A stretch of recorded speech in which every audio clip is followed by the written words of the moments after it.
زار الأمير مولاي هشام ابن عم الملك محمد السادس اللاعب الدولي المغربي سفيان أمرابط في ناديه فيرونتينا الإيطالي. وعبر الأمير مولاي هشام لسفيان أمرابط عن مدى افتخاره بأدائه الرائع وكذا زملائه في المنتخب المغربي في كأس العالم قطر 2022.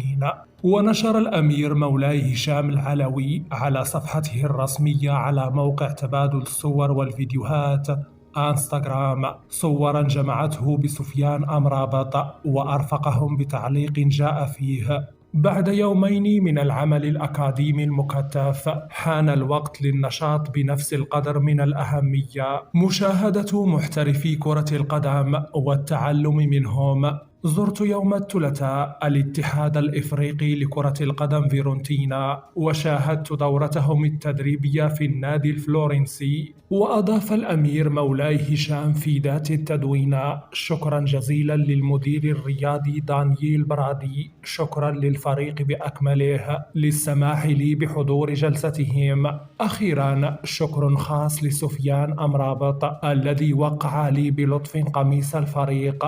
كانت مناسبة لي أن أخبره كم كنت فخورا بأداء زملائه في كأس العالم 2022. أتمنى له التوفيق في مسيرته المهنية، ونتطلع إلى رفع العلم المغربي